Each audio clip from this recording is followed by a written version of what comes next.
අද්විතීය 200 Mbps speed එකකින් ශ්‍රී ලංකාවේ වේගවත්ම සහ පුළුල්තම හෝම් බ්‍රෝඩ්බෑන්ඩ් සම්බන්ධතාවය වන SLT මොබිටෙල් දේශීය ෆයිබර් බලවේගය ඔබත් අදම අත්විඳින්න. හරිම සුළුයි.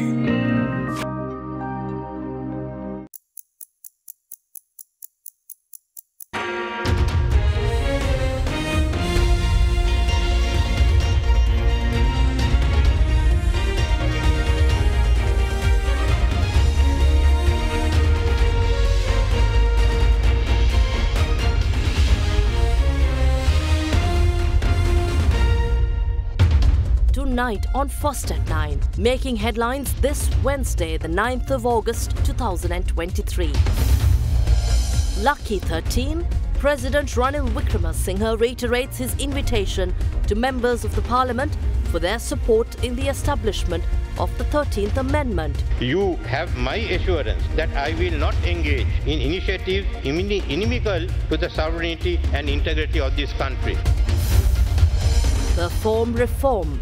IFC country manager urges present and future leadership stakeholders to continue the fine work via reforms implemented by the present government. Successive governments will have to do the same and continue with the reform process to make sure that we create a sustainable and resilient economy for the future. Expertly healthy. Expert report on recent medical issues sheds light on the complications highlighted in the recent past in state hospitals. Alliance Finance මෙතුරු රන්නයි සේවාවෙන් රන් පවුම්කට රුපියල් 1,70,000ක ඉහළ අත්තිකාරම. ඔබේ විශ්වාසය දිනු සෙන්සුරයින් දැන් ළඟමැති ෆාමසියෙන් ලබාගත හැක. This is AdaDerana First at 9 with Ndivari Amuwata. Live from Studio 24 in Colombo. And a warm welcome. You're joining us on your primetime English news bulletin. In your headline-making stories, President Ranil Wickremesinghe called on all political parties in Parliament to support the implementation of the 13th Amendment to the Constitution, adding that both the executive and legislature are duty-bound to implement it. Delivering a special statement in Parliament today, the President said that approximately 90% of the land occupied by security forces and the police in 2009 have been released periodically, and added that steps will be taken to release the remaining land soon. Further, the President added that he will not engage in initiatives contrary to the sovereignty and integrity of Sri Lanka. 13 වෙනි ව්‍යවස්ථා සංශෝධනය මේ රටේ උත්තරීත නීතියයි. එය නොසලකා ඉන්න අපට හැකියාවක් නැහැ. එය ක්‍රියාත්මක කිරීමට විධායකයාත් ව්‍යවස්ථාදායකවත් බැඳී සිටිනවා. ගරු කතානායකතුමනි, 13 වෙනි සංශෝධනය සහ බලය බෙදීම ගැන මගේ යෝජනා හා ඉදිරි ක්‍රියාමාර්ග දැන් මේ සභාවට මම ඉදිරිපත් කරනවා. ඒ යෝජනාවන් පිළිබඳව ගැඹුරින් විමසා බලන්න. ඔබ ඔබේ අදහස් ඉදිරිපත් කරන්න. ඒ සියලු අදහස් සැලකිල්ලටගෙන පළාත් සභාවල කාර්යභාරයන් හා ඒවේ අනාගතය පිළිබඳ අවසන් තීරයට එළඹීමේ වගකීම සම්පූර්ණයෙන්ම මෙම ගරු සභාවට සතු වෙනවා. මගේ පක්ෂයට තියෙන මන්ත්‍රී 3 දෙනා. ඉතින් ඉතුරු 225 සහයෝගයත් උවමනයි මේක සම්මත කරගන්න. මේ සඳහා අවශ්‍ය පසුබිම් සැකසීම උදෙසා පාර්ලිමේන්තුවට පනත් කෙටුම්පත් ගණනාවක් ඉදිරිපත් කිරීමටත් නව ක්‍රියාමාර්ග ගණනාවක් ගැනීමත් මම යෝජනා කරනවා. ගරු කතානායකතුමනි, දැනට ව්‍යවස්ථාවේ සඳහන් මධ්‍යම ආණ්ඩුවේ බලතල ලැයිස්තුව, පළාත් සභා බලතල ලැයිස්තුව සහ සමගාමී ලැයිස්තුව යලි අධ්‍යයනය කොට අවශ්‍ය සංශෝධන ඉදිරිපත් කිරීම සමහා අග්‍රාමාත්‍යතුමාගේ ප්‍රධානත්වයෙන් රැස්වීම් කැඳවීමට අප පියවර ගන්නවා. පාර්ලිමේන්තුවේ නියෝජ්‍ය කරන සියලු පක්ෂවල සහාය මිට ලබා ගන්න. ගරු කතානායකතුමනි, 13 වෙනි සංශෝධනයේ යටතේ පළාත් සභාව වෙත බලය පැවරීමේදී වඩාත් සංවේදී විෂයක් බවට පත්ව ඇත්තේ පොලිස් බලතල. ඒ නිසා මම යෝජනා කරන්නේ අප මුලින් අනෙක් බලතල පිළිබඳ එකගත්වයකට පැමිණීම වඩාත් ප්‍රායෝගික බවයි. අපි පියවරෙන් පියවර ඉදිරියට යමු. සංවේදී විෂයන් සඳහා මූලිකත්වය ලබා දුන්නොත් සමහර විට කිසිදු එකගත්වයකට එළඹෙන්න අපට අපහසු වෙයි. අපි අගින් පටන් ගන්නේ නැතුව මුලින් පටන් ගමු. Reconciliation undoubtedly is an indispensable factor for Sri Lanka's own development. In this context, Continued action on the relevant issues are ensued to contribute towards national reconciliation, which I will now seek to outline. Truth-seeking mechanism and the bill. The Interim Secretariat for the Truth-seeking mechanism has been established and a Director General has been appointed. In addition, 3 divisions have been established covering legal and policy, public relations and information technology. Civil society stakeholder consultations, including the UN agencies, are continuing, and when exhausted, Cabinet approval will be sought and processed to become a legal framework. OMP has commenced tracking missing persons. Further action is being taken to expedite the data entering process in order for its completion within 3 months. The issuance of certificates of absence is being expedited. Lands to be released by Armed Forces Northern Province. Of the total land area in Jaffna amounting to approximately 250,283 acres, the occupation by the security forces and police in 2009 was 26,812 acres. Presently, 90 to 90% of the land occupied by the security force and police in 2009 have been released from time to time. Accordingly, 22,990 acres comprising 817 acres of state and 22,100 acres of private land have been released. The current extent of occupied land by the security forces and the police is 3,756 acres, of which 860 and 2,892 acres are respectively state and privately owned. Further release of the land is envisaged under the categories of 1. Land for immediate release comprises 1.4 acres in Jaffna, 13 acres in Kilinochchi and 20 acres in Mullaitivu as identified by the Army and Navy. 2.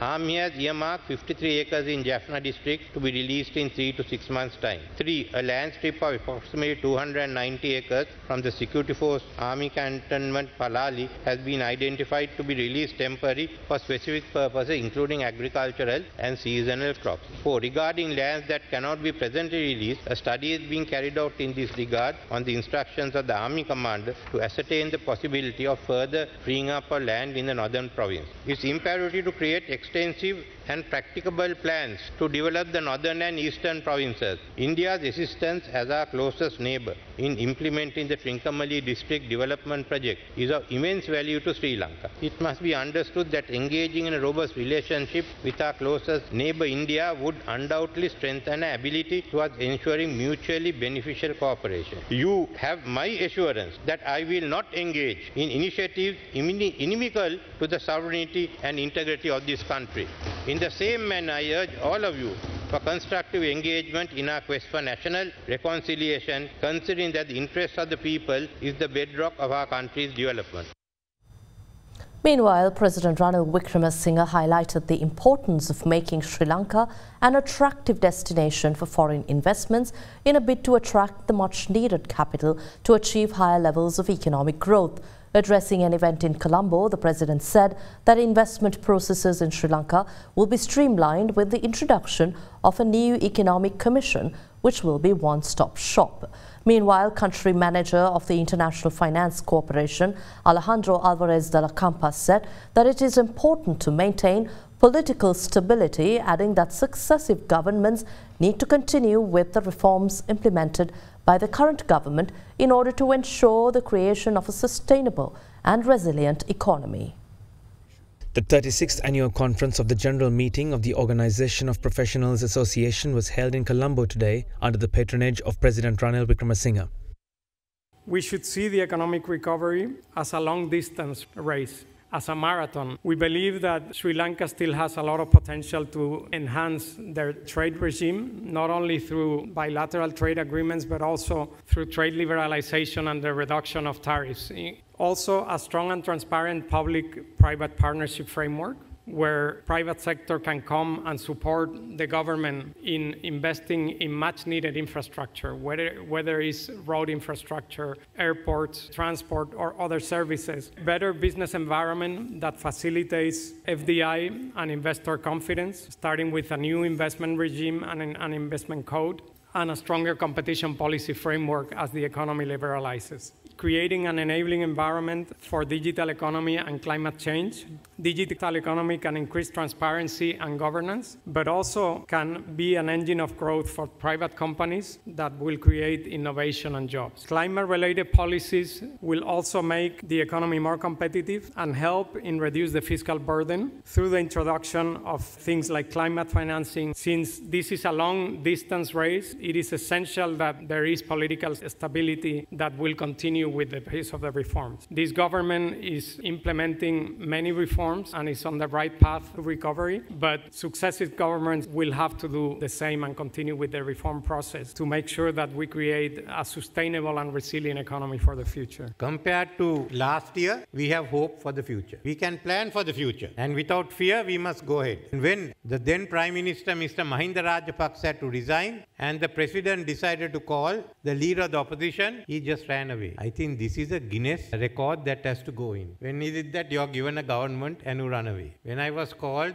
I had to think whether I should go into this business again. But the country was in a crisis. I knew you could turn it around, stabilize it politically and economically. So despite all the criticisms, I accepted the job because I knew we could do it. We still have a long way to go. We are still in the process of domestic debt optimization. When the debt restructuring is over, we have to go ahead. Now, to go ahead, have we got the capital that is required? We still haven't looked at what our loan portfolio is, what can be saved. We have to find additional funding. We've been talking with ADB and World Bank for the SMEs. We need that money. Many of the SMEs are doing badly. So what I would say is that we haven't got sufficient financial capital to invest to go ahead. Then where do you find it? Well, many companies and individuals have a lot of money abroad. That doesn't mean that we can grab it. I hope the first investors who will utilize the offshore economy we are creating, the Colombo financial zone, will be our own people who will find the offshore economy a way of bringing the money back. Secondly, we have to get investment capital from outside. We need foreign capital. More capital we get, the faster we develop. For every dollar invested, we have to ensure we get more than $1. How do we do it? Then we have to encourage it to come. That's why you have to ensure that our economy is working. So we're looking at establishing a new economic commission, doing away with BOI and EDB. We have to streamline our investment procedure. We have to be attractive. But all other countries are going to compete. If you don't want to do that, don't expect us to develop fast. We want a highly competitive economy with a high rate of growth so that in 2048, we'll be a prosperous society. That should be our aim. The experts committee appointed by Health Minister Kehelia Rambukwala to probe the recent medical issues in government hospitals confirmed that 5 deaths out of 6 were due to anaphylactic shock. The report further added that out of the 5 cases caused by anaphylactic shock, 4 are suspected to have been caused by an adverse reaction caused by the drug following administration. The drug has since been suspended following the reported deaths. Health Minister Rambukwala said that the full report cannot be published due to doctor-patient confidentiality, but added that the drug test report is due. An experts committee chaired by Dr. Derana English, Director of the Medical Research Institute, was appointed by Health Minister Kehelia Rambukwala following several deaths that occurred in state-owned hospitals. Deaths which were analysed included a 21-year-old girl who died while receiving treatment at the Peradeniya Teaching Hospital on July 12th. The expert committee, consisting of 7 members, issued a report after analysis and concluded that out of the 6 cases analysed, 5 met the criteria for anaphylaxis shock, also known as a severe allergic reaction to food, insect bites or certain medications. The committee further stated that among the 5 patients who had anaphylaxis, the casualty assessment using WHO UMC casualty assessment criteria categorized 4 adverse drug reactions as probable or likely due to the suspected drug. Deaths were reported to have occurred after administration of the ceftriaxone vaccine, which was later suspended by the ministry. The expert committee said that a comprehensive quality testing report of the drug was unavailable at the time of this report. Following this development, the committee made several recommendations for the healthcare system in the country in order to enable it in preventing, identifying and managing anaphylaxis cases going forward. The recommendations included authorizing the registered nursing officers of institutions to use a 1:1000 adrenaline ratio via intramuscular injection in an emergency without directions from a medical officer, developing a mechanism or training program for medical officers and nursing officers on the emergency management of anaphylaxis, establishing a mechanism to educate Year 10 and 11 students at schools, media personnel, and the public from across the country on allergies and the safe use of medicines and antibiotics, stringent evaluation of quality of medicines during registration, and post-marketing quality testing of random samples to improve the quality of pharmaceuticals in the country, and many more. Minister of Power and Energy Kanchana Vijayasekara stated that the government aims to utilize the natural resources of the Eastern Province in order to develop offshore and onshore wind power, ground-mounted solar for renewable energy integration and green hydrogen development.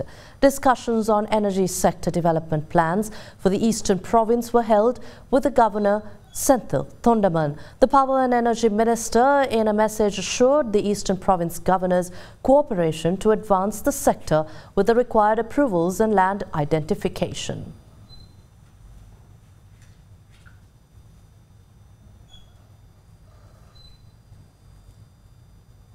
And in Mirigama this morning, a train transporting office commuters collided with a container truck, resulting in severe damages to the container truck and the train engine. The accident occurred as a result of the vehicle malfunctioning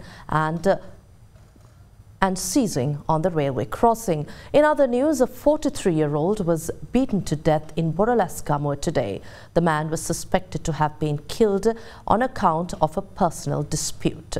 With that, here is a round of news in brief. In Mirigama this morning, a train transporting office commuters running from Polgahavala to Ratmalana collided with a container truck, resulting in severe damages to the container truck and the engine compartment of the train. No casualties were reported following the incident. Police revealed that the container truck had malfunctioned and seized on the railway line as it was attempting to pass through the railway crossing. The driver of the vehicle had managed to jump clear of the oncoming train and sustained no injuries. In the Boralaskama Bodhirajapura area, a 43-year-old person was beaten to death with a sharp weapon today. The victim was reportedly attacked while he was on a phone call in an area close to his residence. Police suspect that the assault was as a result of a dispute over an extramarital affair. Meanwhile, in Ambalangoda last afternoon, a person travelling via boat to cut bamboo tragically drowned in the Ambalangoda Halvatura Canal when the boat overturned and capsized. The deceased was identified as a resident of the Karandenia Kotavala area. 2 people who were on the same boat survived the accident. And the central bank decides to reduce its statutory reserves ratio. This and much more coming up after this short break. Do stay with us.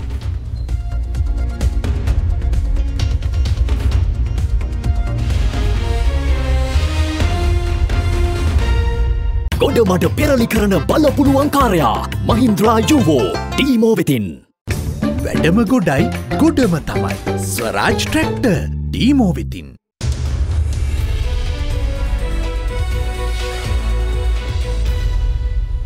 Welcome back. The Monetary Board of the Sri Lankan Central Bank decided to reduce the statutory reserve ratio applicable on all rupee deposit liabilities of licensed commercial banks a year after it increased it to 4% with effect from the 16th of August. The central bank says that it will inject liquidity to the banking system and further reduced market liquidity deficit on a permanent basis whilst increasing the lending ability of banks and reducing lending rates. The central bank confirmed that according to the decision of the Monetary Board at a meeting held on Wednesday, the statutory reserve ratio applicable on all rupee deposit liabilities of licensed commercial banks will be reduced by 200 basis points from 4% to 2%. During the height of the economic crisis, the central bank increased the SRR rate from 2% to 4% last September, which resulted in an increased lending rate. This decision was taken with a view to inject liquidity into the banking system and further reduce market liquidity deficit on a permanent basis, in line with the current monetary policy stance of the central bank.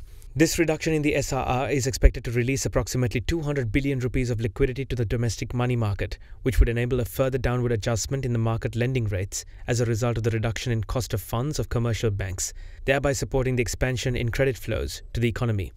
While commercial banks are expected to pass the benefit of the SRR reduction to their customers without delay, the central bank will continue to monitor market developments and take appropriate administrative measures if required to ensure faster reduction of market lending rates.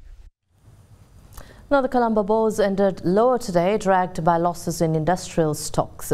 The all-share price index closed down 0.79% at 11,631.97, while the S&P SL20 index closed down 0.64% at 3,447.96.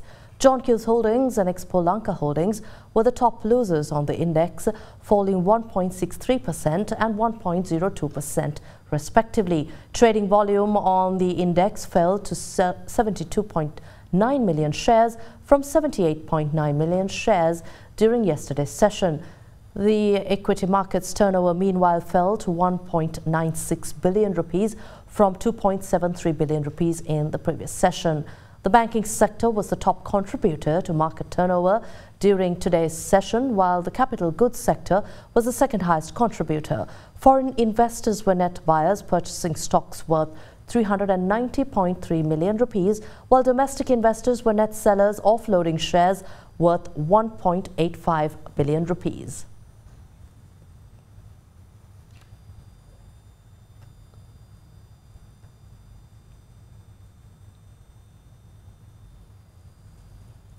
Here's a look at the Sri Lankan rupees trading exchange rates during the day.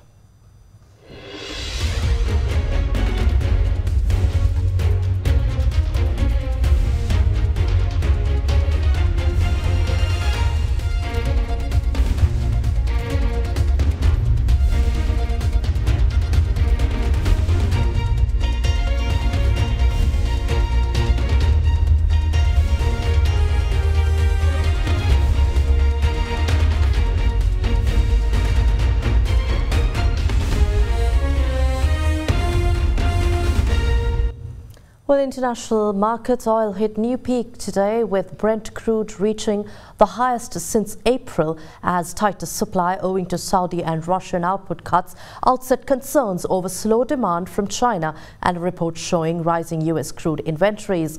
Meanwhile, crude requirement rose to its highest levels since mid-April on Monday after recording its sixth straight week of gains, assisted by a decline in OPEC Plus supplies and expectations that stimulus will help China's oil consumption rebound.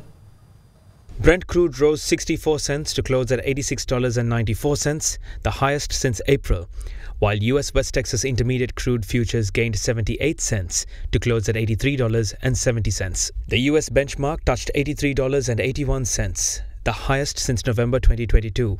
Crude reached its highest level since mid-April on Monday after posting its sixth consecutive week of gains, assisted by a decline in OPEC Plus supplies and expectations that stimulus will aid China's oil consumption recovery. The American Petroleum Institute figures yesterday, according to market sources, showed a rise in US crude stocks of 4.1 million barrels last week, despite a decline in gasoline and distillate inventories. Yesterday, oil came under pressure following Chinese data expressing crude oil imports in July fell 18.8% from the previous month to their lowest daily rate since January, although they were up 17% from a year earlier.